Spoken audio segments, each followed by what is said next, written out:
Yung sinasabi ng apat na yan, puro po kasi kasinungalingan po yan. Puro po sinungaling mga yan. Bayaran ko yung apat na yan. From 5 million, 8 million, 10 million, up to, yun na nga, 20, 25 million. At hindi akong nagsabi kahapon na 20 to 25 million, yung isa sa kanila, na inoferan mismo. Umani ng matinding batikos mula sa mga netizens ang apat na dating sundalong kabilang sa tinaguriang Brave 18 matapos bawiin ang kanilang mga naunang sinumpaang salaysay kaugnay ng umano'y maleta deliveries. Tinawag sila ng ilang kritiko na hudas at traidor dahil umano sa pag-atras sa mga testimonya na naging bahagi na ng mga alegasyon ng katiwalian. Ang apat na dating sundalo ay sina Rosbert Waupan, Cecilio Lariodor Jr., Benny Bulantate at Bernard Tube. Ang kanilang mga naunang pahayag ay naiugnay sa mga aligasyon ng korupsyon na kinasasangkutan di umano ni na President Ferdinand Bongbong Marcos Jr., Martin Romualdez at ilang mga senador at mga mambabatas. Kasunod ng kanilang recantation, sinabi ni Ombudsman Jesus Crispin Boying Rimulya na maaari umanong kasuhan bilang co-accused ang apat. Ayon sa kanya, hindi sila unang isinama sa mga kinasuhan dahil nagsisilbi silang mga testigo. Ngunit nagbago ang sitwasyon matapos nilang bawiin ang kanilang mga salaysay. Nakakausap namin yan si Police Master Sergeant Calleja, si kasama namin dating Marines, si Bunagan, Mark Bunagan, si Lasaga. Yan yung mga pumukontak namin para mag-recant. At saka si Colonel Dominguez. Lahat ng mga ebidensya namin, ipapakita namin. Sir, ano po ba katotoo ang ipinot ni Trillanes na wala na rapaso ang apat na marino bumaliktad? Kaya po bumaliktad po mga yan. Dahil ang prinomesa sa kanila ay mawala yung mga kaso, mabibigyan sila ng malaking halaga, at manahimik na lang sila. Yun yung mga prinomesa sa kanila, ng mga sumunod sa kanila. Okay, maraming salamat, sir. Sir, sinabi po nila sa kanilang interview doon sa mga ABS-CBN, GMA, sa mga TV network, gano'n po katotoo yung sinabi nila na dahil daw may promesa si Atty. Levy Baligod, kasama po yung kanyang asawa, na hindi naman daw po natutupad. Gano'n po katotoo yun, sir? Yung sinasabi nilang promesa ni Sir Atty. Baligod, hindi po yung totoo.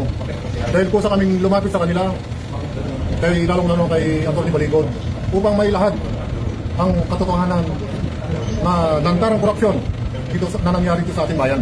Kami po mismo ang lumapit, hindi po nag-offer sa amin si Atty. Baligod ng mga pera or ano. Kami mismo ang lumapit.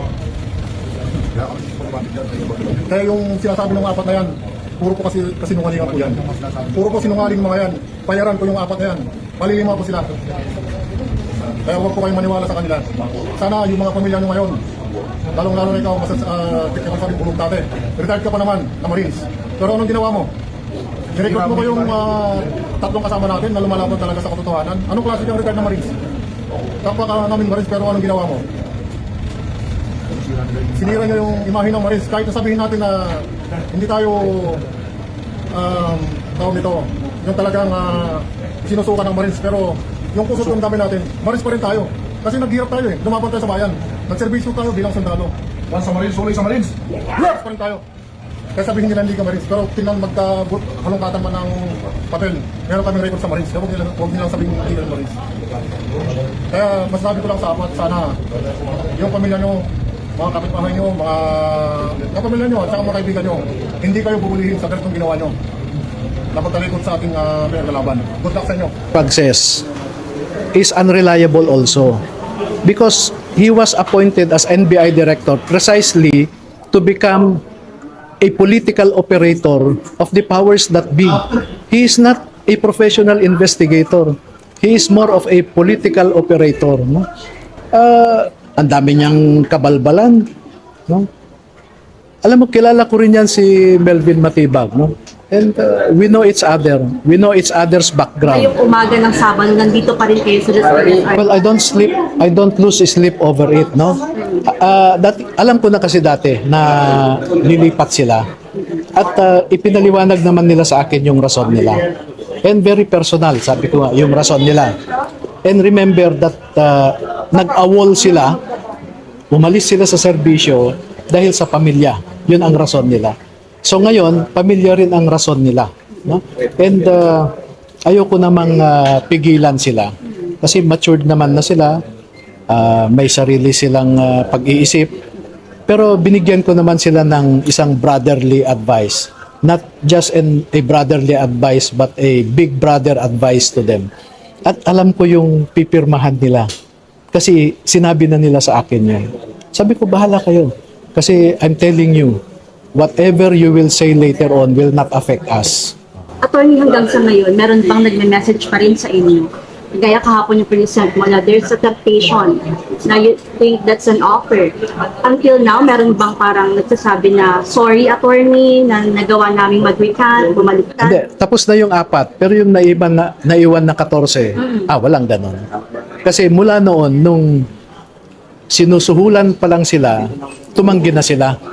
Kasi ang sabi nila sa akin, kasi nakikipag-meet lang. Kung maririnig nyo yung mga recorded conversations, ang sabi lang sa kanila, mag-meet lang tayo. Hindi naman kailangan pumayag ka, magpirma ka, basta mag-meet lang tayo, gano'n. So ang sinasabi ng 14, Sir, alam naman namin yung purpose, bakit sila nakikipag-meet. So bakit pa kami makikipag-meet? So straightforward sila. From the very beginning, ayaw na nila yung ganong mga suhulan, no? Pero itong 4, nagsabi na sa akin, na, and tinarget ang 4 na ito dahil ang ginawa sa kanila, maraming mga mga nasa Intel community. I don't know their identities, but the way they behave, mga operatiba, no? Maraming instances na nasabi ko na ng mga previous interviews. So merong pananakot, panunuhol, no? At may intriga. So sinisiraan nila yung isang kasamahan nila na ang sabi, si Johnny Buduan daw ay secretly nabigyan ko ng 3 condominium units at saka 2 sasakyan. So yun ang kinikwento sa mga humaharap sa kanila na 4, yung 4.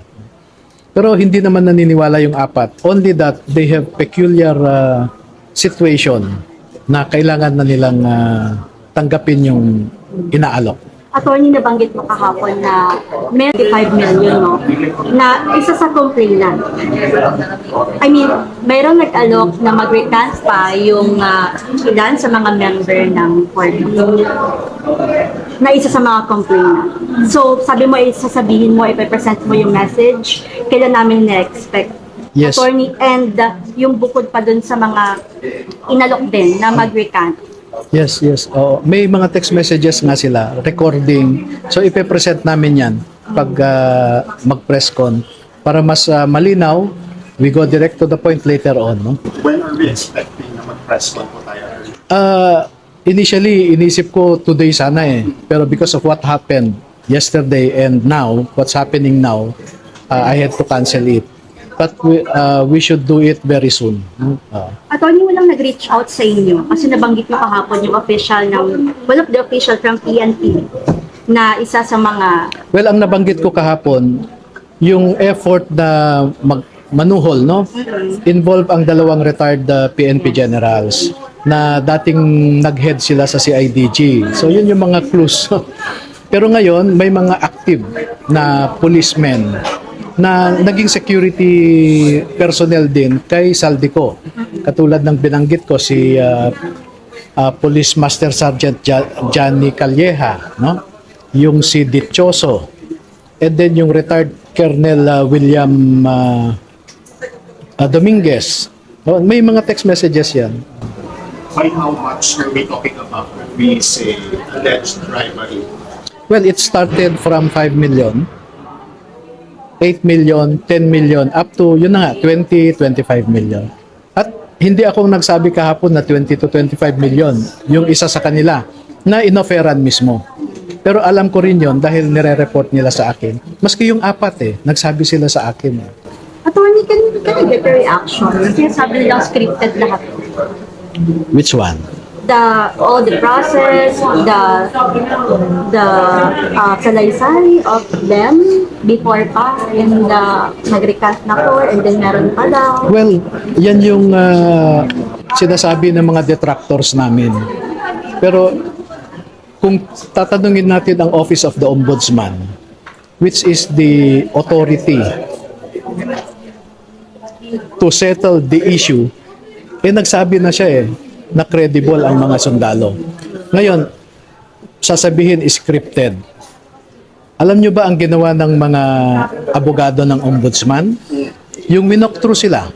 No? Okay, Mr. Witness, sabi mo nag-deliver kayo sa ganitong iba't ibang addresses.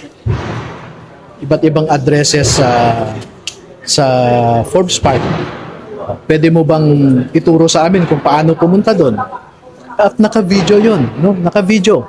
May mga abogado sa loob ng sasakyan kasama yung witness. O sige, ituro mo muna yung address na ganito. And after that exercise, tumawag sa akin yung mga ombudsman lawyers. Attorney, satisfied kami. Alam nila yung mga addresses. Hindi si ombudsman, yung mga, meron kasing panel of investigators. Pero kung kakasabi naman po kasi Sandali ha. ano po, sorry. By construction? Ayun. Construction yun, no? Pero ito, attorney, kahapon kasi na-interview din namin si NBI Director Melvin Manipag after na nag-recant na, di ba, yung apat sa 18. Sabi niya, it just shows na itong paleta boys natin ay unreliable witnesses simulat sa Pullman. Doon sa apat siguro, pwede niyang masabi yan. Pero papaano yung 14? But you know, everything that Matipag says is unreliable also. Because he was appointed as NBI director precisely to become a political operator of the powers that be. He is not a professional investigator. He is more of a political operator. No? Ang dami niyang kabalbalan. No? Alam mo, kilala ko rin yan si Melvin Matibag. No? And we know each other. We know each other's background. So parang back to you. Because hindi din siya unreliable din siya sabi mo. Pero kahapon ito, mention ni Director. bago ko sagutin, no? Interrupt lang kita kasi merong isang insidente. Maalala nyo yung nag-complain na kinakasama ng anak ni Taberdo? No? So, merong yung anak ni Taberdo na babae nakipaghiwalay doon sa boyfriend niya. And then yung boyfriend niya pumunta sa NBI. At allegedly, sabi niya, sinabihan daw siya ni Taberdo na binigyan siya ng 5 million. And nilabas yun noong nag-conduct ng Blue Ribbon Committee hearing ang Marcoleta Blue Ribbon, no? Nilabas nila yon na binayaran daw ng 5 million ang mga sundalo. Doon mismo, bakit NBI ang nag-o-offer kay Taberdo ng pera para bumaliktad? No? So parte si Matibag sa political operation na ito. Sir, quickly lang. I just want to hear your thoughts na kasi kahapon sabi din ni Matibag, di ba may nag-recant na apat. Pero sabi niya, kailangan pa rin nilang investigahan ito kasi kumbaga yung identity ba talaga, kung sila ba talaga ito sa apat na managapos. So, confirm sir, yung apat na nag-recant, miyembro talaga. Yes, I confirm it. And he doesn't need to spend public resources to establish their identity. Anong pakialam ng NBI doon? Sige nga, ang NBI investigates a crime, no? Anong crime ang ginawa? Hindi nila nilabas ang identity nila? Kasi kahapon, i-explain na parang nakamask kasi so baka iba na naman ito parang pagkagano'n. Wala namang crime kung nakamask ka Diba? OA lang si Matibag. Actually, nabanggit mo kahapon may mga other witnesses na nagtrabaho kay Zaldico. Kailan namin ito ine-expect? Kailan haharap sa publiko? At ano yung mga pwede pa nilang isiwalat? May mga nasa likod, malalaking officials, may mga big fish pa ba dito, attorney? Huwag ko munang sagutin yan, no? Palabasin ko muna ang mga ito. It will happen, ma'am. Oo. And I'm telling you, mas mabigat ang sasabihin ng mga ito kesa sa nasabi na. Pero ibang witnesses ang mga ito. Sir, last two questions from my end. Update lang, kasi na-late kami. Update ako ulit sa situation natin ngayon. what's going on so far dito po sa Las Piñas RTC? Where are we now? Yes, what's delaying us is the transmission of the payment from online accounts to the account of the court. Medyo nade-delay yung electronic process, no? Pero almost done. Kung saan na po ngayon, again, update lang yung Maleta Boys is for the record. Nasa detention facility sila ng Las Piñas Police Office. How do you feel about this? Attorney, kasi kahapon pa natin, ito din ang na sana, at least di ba makalabas na sila, makapag-bill. Pero ngayon, we are still here sa Las Piñas RTC. How do you expect this? Yun na nga eh. As a lawyer, I am also disappointed with the process that we are undergoing because this is not a normal process. As I said, I've been doing this for several occasions already as I am representing several accused in the past in my 26 years of litigation practice. And this is my first time to hear of some requirements, to listen to some inexistent grounds. So, it's quite an experience also for me. Probably po ba makakalabas today or by Monday? Ano po yung binabantayan? Well, we're hoping, no? I think the OCC, the Office of the Clerk of Court, is doing its best also. Kaya sila nandito ngayon, even on a Saturday. So, ang problema lang talaga yung online na transmission ng payments. So, but the money is there. Walang problema doon.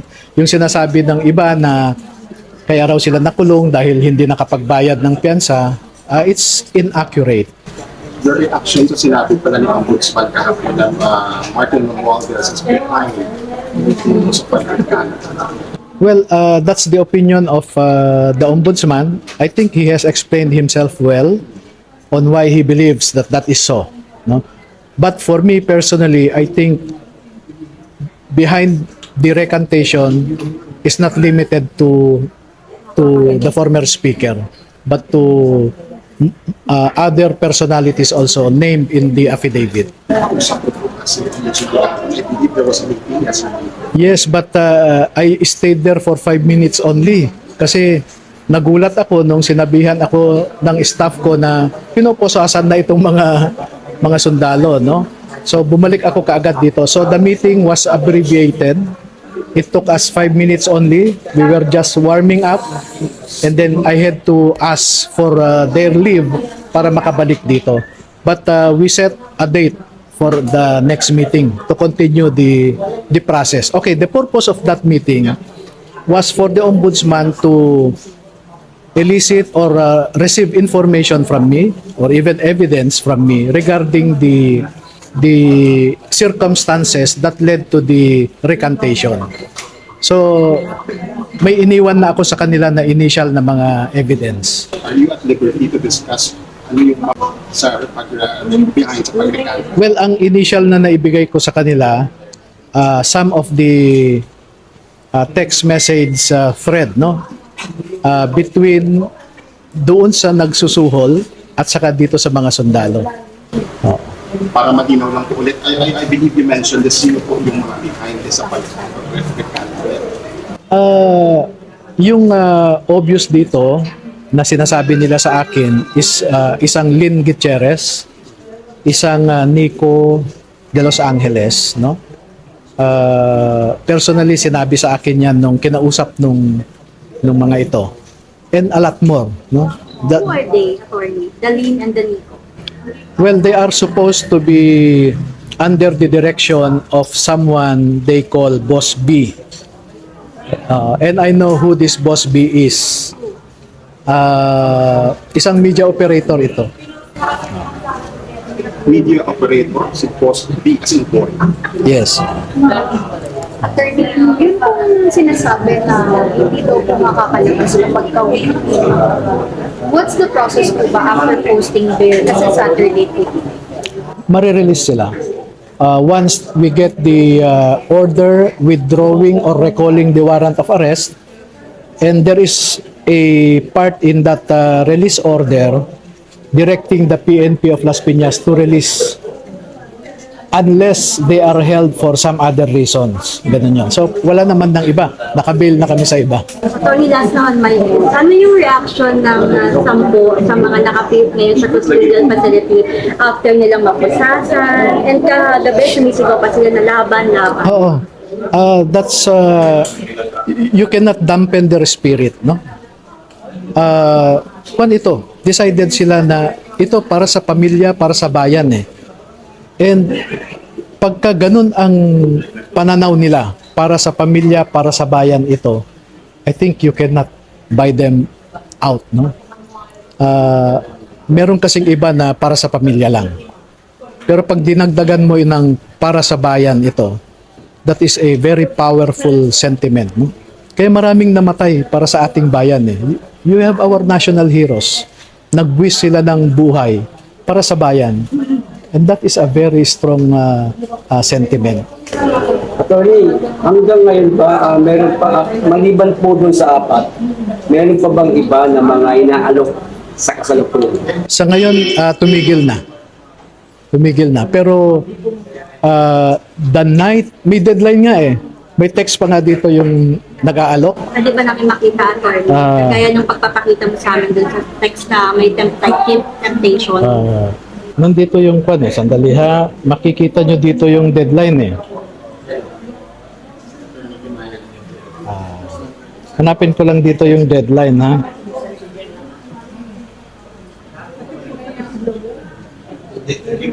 Oh, ayan oh. Pwede ba namin Ganun sa Oo. Yan oh. Nagtanong kung pwede na kayo by 7 p.m. or 8 p.m. top sabi no? Ang date niyan Kunin na yan, lang no? natin attorney mamaya. August 6 So last August 6 pa sir yung may last na yung deadline supposed to be 8 p.m. of August 6 ang deadline nila. Can you see the message?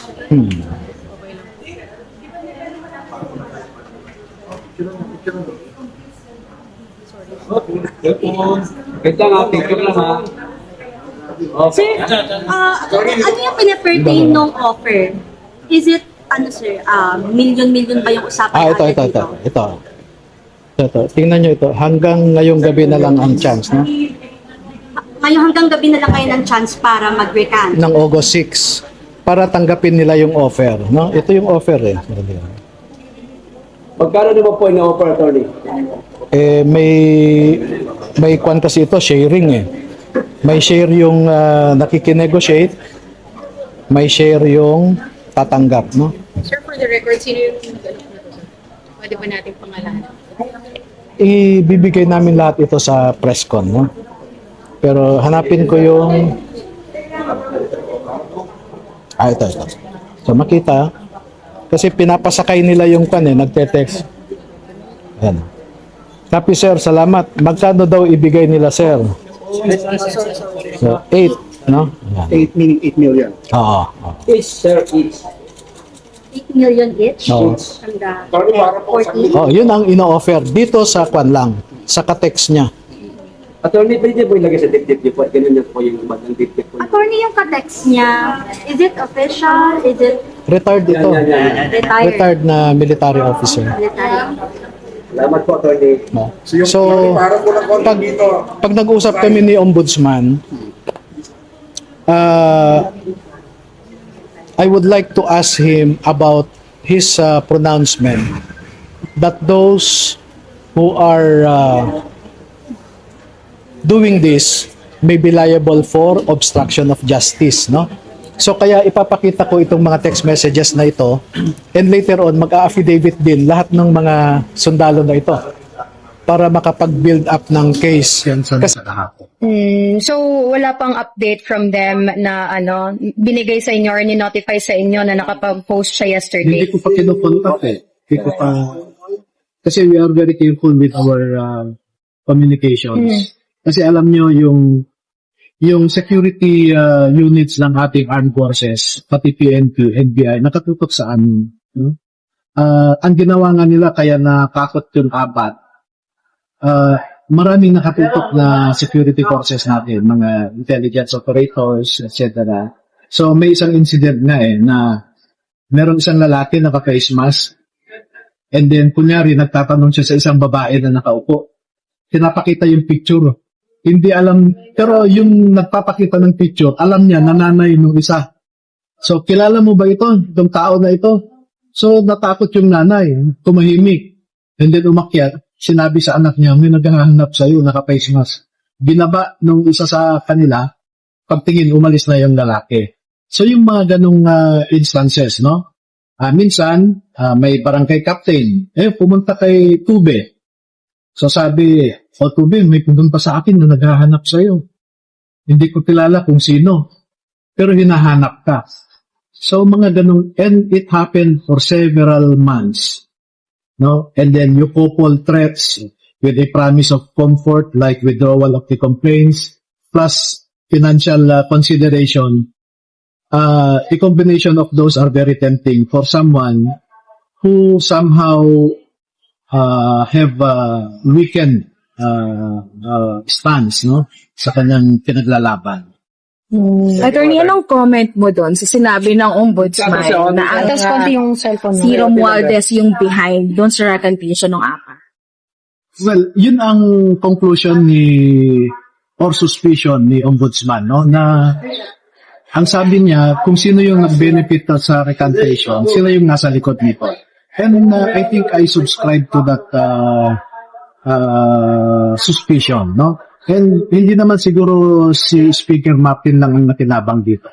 Kasi may mga iba na I know are cooperating to convince some of, may mga pinipili silang tao para mag-withdraw, no? So marami sila, hindi lang naman si Speaker. Tapos, attorney, nabanggit po niyo Ombudsman Limulya na parang ipatatawag kayo ng Office of the Ombudsman regarding dun sa recantation ng APA. Yes, actually, the purpose of the invitation was for me to share with them what really happened. And I had a punctuated meeting with the Ombudsman lawyers yesterday because I was informed na pinoposasan na itong mga sundalo kahapon. So mga 5 minutes lang ako doon, very early stage of the meeting, but I had to ask leave para makapunta dito, no? But if you notice the public announcement of the Ombudsman yesterday, sinabi niya, the lawyers, strategists, and advisors of people who are facing cases before the Office of the Ombudsman may be guilty of obstruction of justice dahil sa effort nila na mag-recant ang mga ito, no? Alam nyo, sabi nga niya, it is a desperate move because recantation is not favored by courts. So why even bother to ask these people to recant when the evidentiary value of the recantation later on will be of less weight than it would have been had they not recant, no? So, sabi nga niya, desperate. And I think there is, sa Tagalog ay tuliro kung paano nila harapin itong mga reklamo na ito. Like sa Senate, for example, Blue Ribbon Committee, ayaw nilang mag-investigate. Kasi tuliro sila how to respond with the allegations of this former Zaldico security personnel who, according to the assessment of the ombudsman lawyers, have personal knowledge of what happened because they were there. They had the reason to be there because they were security personnel of Zaldico. And what they saw were not hearsay, but they perceived what they saw through their own senses. No? Kaya ang sabi nga ng ombudsman sa kanila ay credible. And that is also one source of confusion for us because the ombudsman is saying they are credible and yet the National Prosecution Service are saying they are lying. And this is the situation where the Supreme Court in several cases had forewarned already that once a co-equal body already took jurisdiction of an issue, the other co-equal bodies should refrain already. And that is the doctrine of non-interference. No? and the doctrine of primary jurisdiction. Sir, Parang nabanggit niyo yung kagabi, may mga evidence po 25%. Gano'n po ikaw confident na yung evidence po nito ay malakas? Well, mga text messages ito, for one, no? And pwede naman natin i-verify yan sa telco. NTC. Second, may mga recorded conversations, although it doesn't comply with the requirements of RA 4200 to be admissible as evidence, no? But we might nonetheless let the public listen to those conversations and let those who feel that they are a party to that conversation to come out. No? So sabihin nila, ako ang kausap nung isang sundalo dyan. So in that process also, he or she will confirm na siya yung nag-aalok. Sa statement mo. Yes. At pag kinonfirm niya na siya ang nag-aalok, he or she may be liable for obstruction of justice. Attorney, ano po yung mensahe nyo sa mga nagpapakita ng suporta kahit nasa online sila? We also saw na maraming gustong mag-reach out to help. Ano po yung message nyo for them? Opo, actually noong mga ilang buwan na ito na maraming nagme-message sa akin na gusto nilang tumulong sa mga kasundalo. Yung witnesses natin, no? Na kahit konting tulong lang para sa pangpamilya nila, etc. At matagal din naming ni-refuse yung mga ganun na naalok. Pero nung nagkaroon ng warrant sa arrest ang mga sundalo, nag-reach out sa akin ang ilang mga Facebook friends ko na, attorney, ang daming nagko-communicate sa amin na gusto nilang tumulong.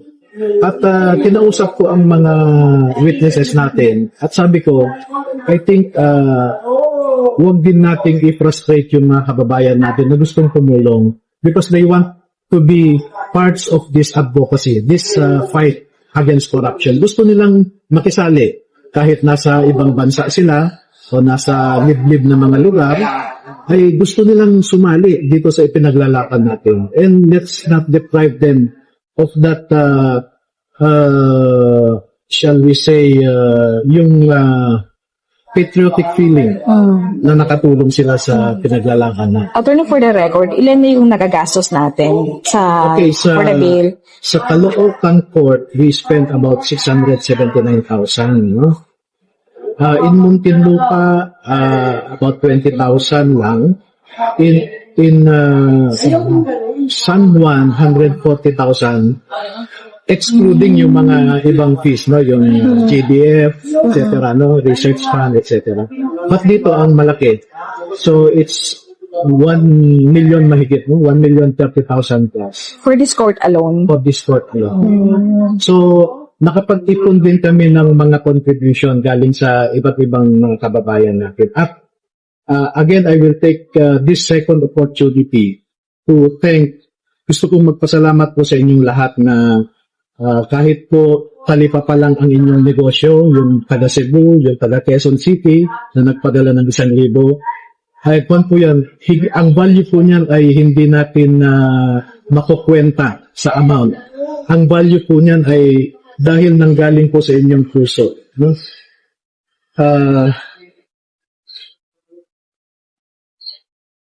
Maraming salamat po sa inyong lahat. Yung mga kababayan natin na nasa ibang bansa na ipapadala sana ninyo yan sa inyong mga pamilya na nandito sa Pilipinas na kaya kayo nag-abroad ay para maiangat din ang buhay ng inyong pamilya. Pagkus, ibinigay nyo pa para sa tulong sa mga sundalo natin. So maraming salamat po. We will never ever repay you for your kindness and for your support and for your love of our country.